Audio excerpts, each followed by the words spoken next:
My name is Anis Jirius Zaibak, the son of Jirius Abdel Nur Zaibak and Yasmin El Sheikh Zaibak. And I am the youngest of 7 children. I have 5 older sisters and a brother, and I'm the youngest.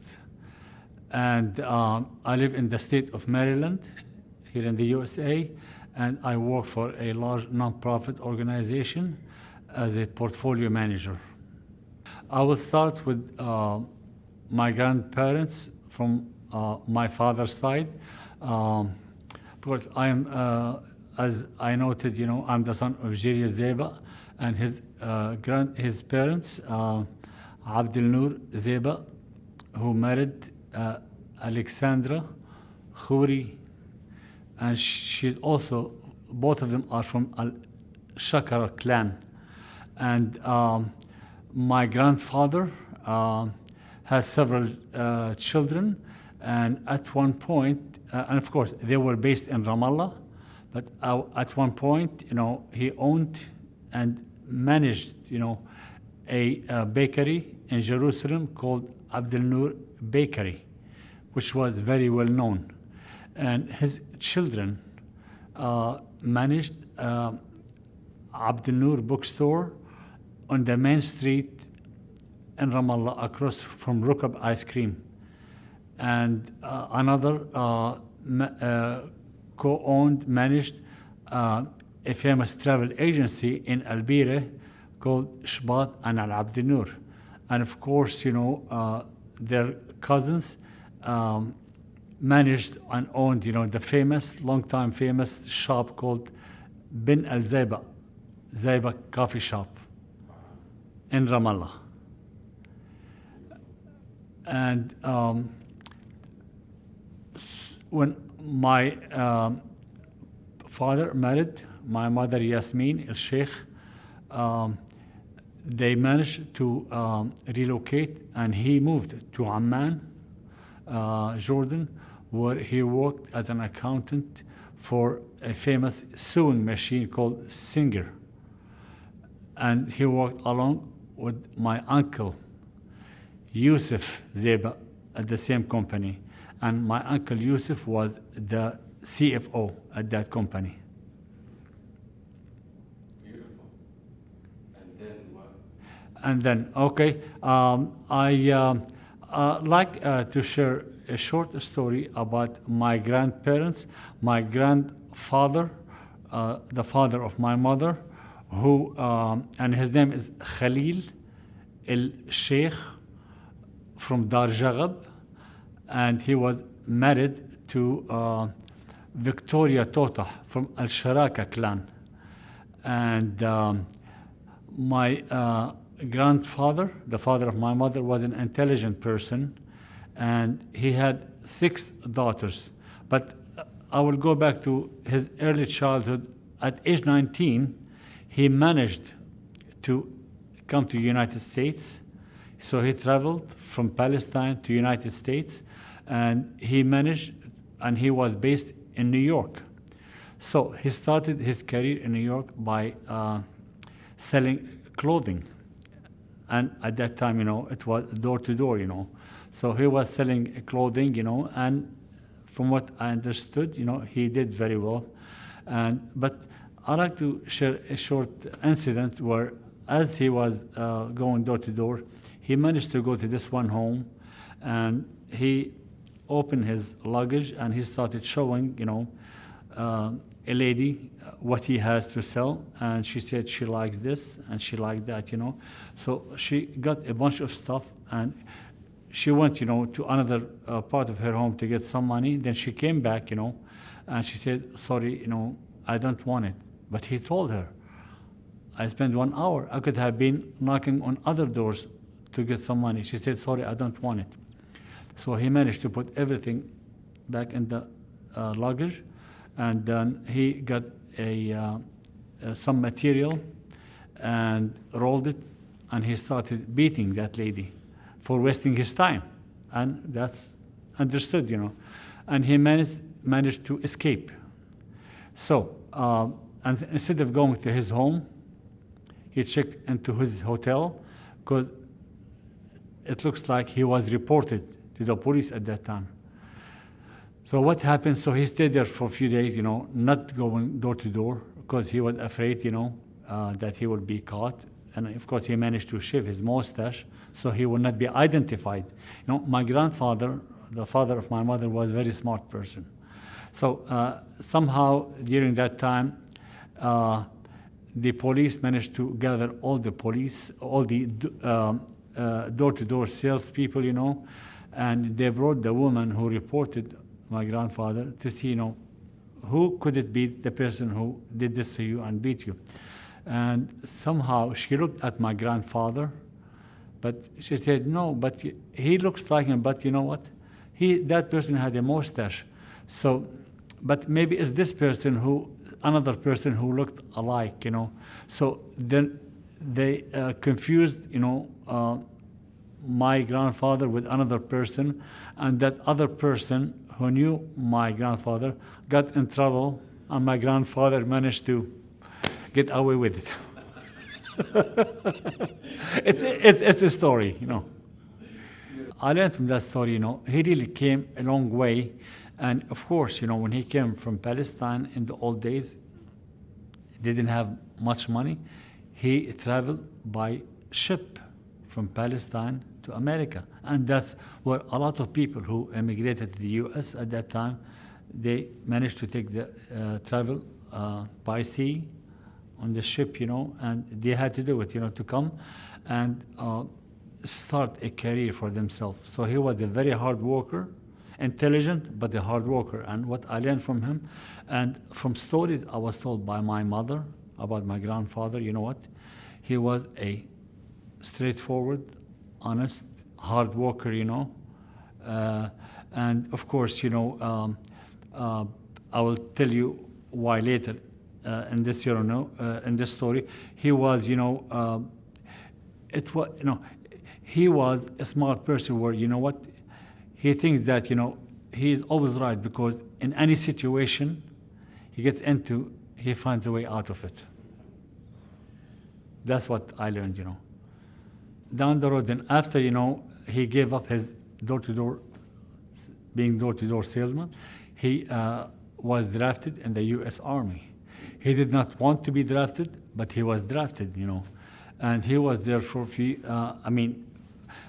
combining his years of service as door-to-door salesman and being in the army, it was like a few years, but he became homesick, and he wanted to go back home to Ramallah, to Palestine, but, they told him, you are drafted, and you have to be here, He, as I told you, he was an intelligent person. He made a story, to his boss that, he's confused, he's homesick, he wanted to go back home, and somehow he was able to persuade his chief in the U.S. Army, and he managed to go back home, and he was like a business-minded. So he said, I made some money, let me buy a car. So he bought a Ford car, a new car, and managed to ship it, at that time, to ship it back to Palestine and to Ramallah, Palestine. And at that time, Palestine was a British colony. So he managed to start a taxi service that became, a large taxi service down the road with multiple cars, and he started it while he served and worked a taxi service and as a chauffeur in the British Army. So here, he worked in the U.S. Army and he worked in the British Army. And so down the road, he developed that personality, because he was like an army person. He was always very punctual. Things have to be done on time in a certain way. And that's how he trained, his daughters, and they passed that along to the grandchildren. I was very close to my mother. My mother was my best friend. But her mother, Victoria Totah, from Al-Sharaka clan, one of the people that I highly miss right now and respect because she was a wonderful person.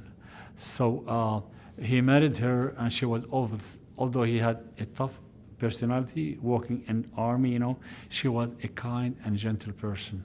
That's how I remember. And they lived they had home in Jericho, was their base, and he owned home in Ramallah. And at one point, he lived in Jerusalem, and also they lived in the town of Jaffa on the Mediterranean up north. And so that's what I remember. So he married, and down the road, he was like, a businessman, developing, land. He had an orchard, he had home that he rented, and he was a very handy man,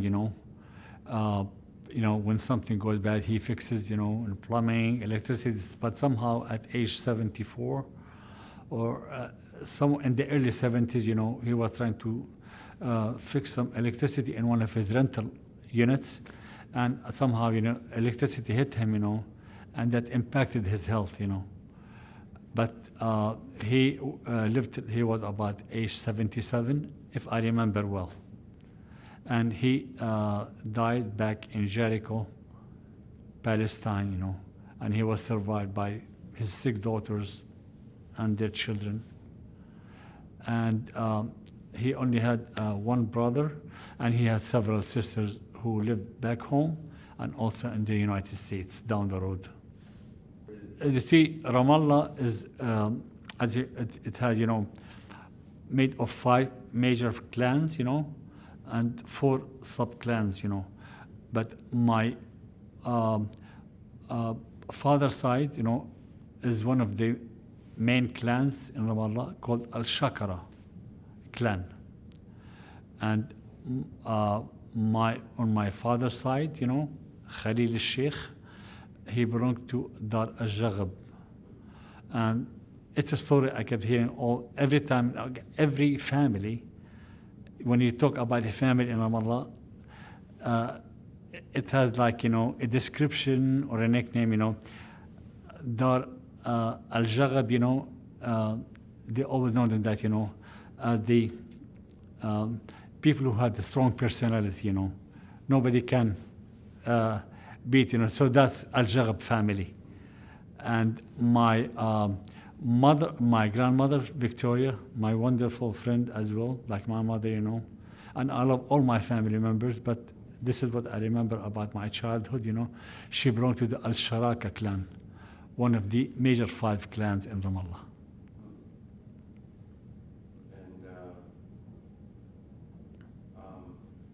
But one thing I like to mention for people who is listening to this interview, I personally never lived in Ramallah, because when my father got married and moved to Amman, Jordan, where he worked, I was born in Amman, Jordan.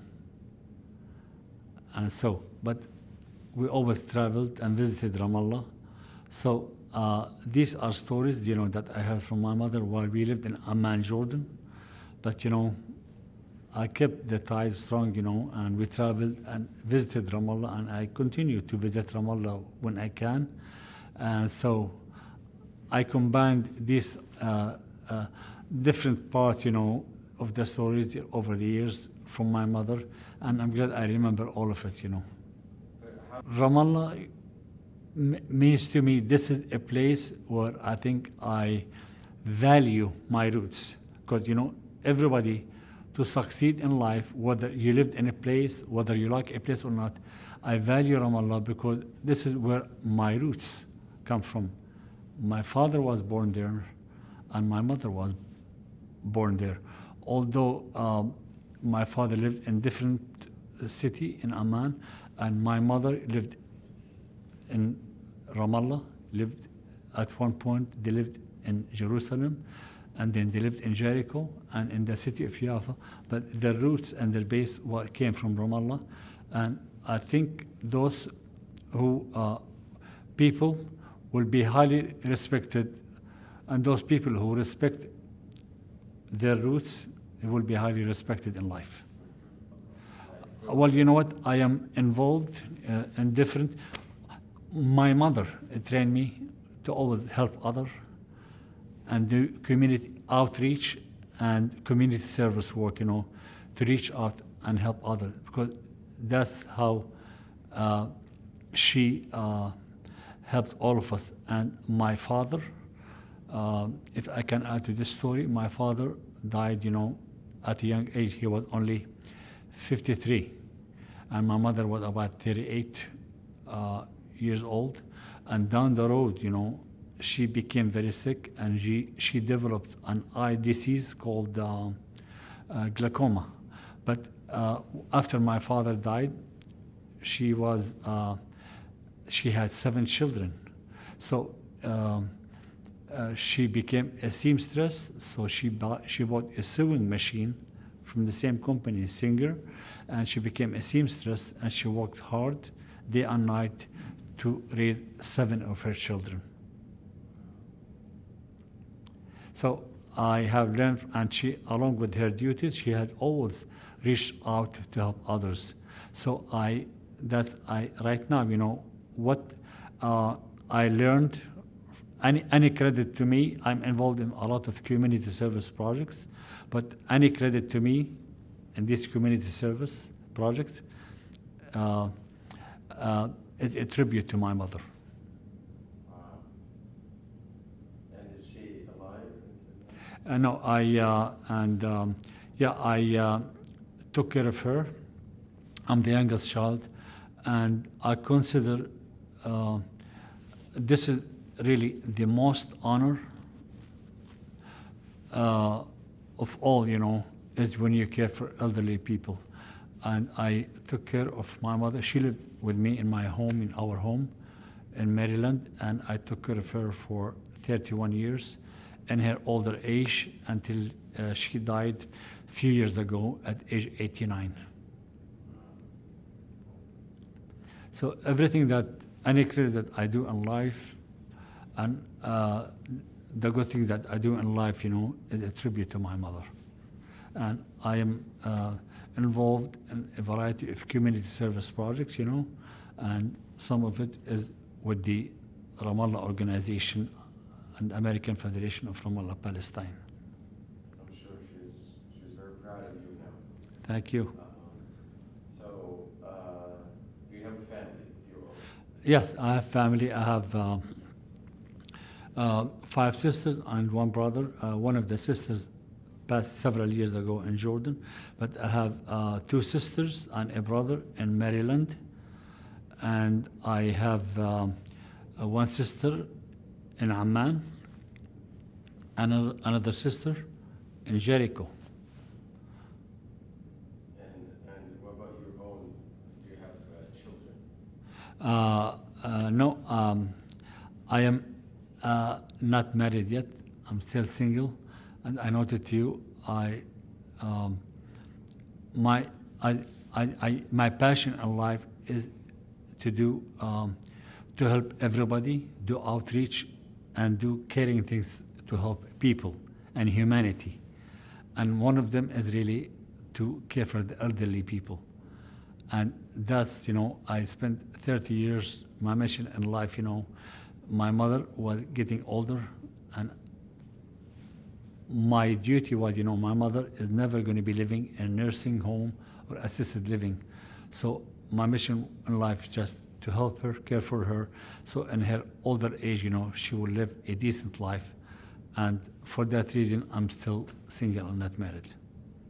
Wow. But one day, hopefully. So, one of my mother aunts, when they came to this country, never spoke English, okay? So they had to go and shop around for food, and all of that, but they didn't know English. So one of her aunts, and I don't know the name, managed to go with a friend, from Ramallah, to shop for food, and she was looking for garlic, but she didn't say it, but she didn't know what garlic in English means, So She went around and she saw where the onion is. Okay, and she asked the supermarket manager, "I want cousin this." You know, the garlic and the onions. You know, yeah, you know. But see, I want cousin this. You know, so I think that's a funny story.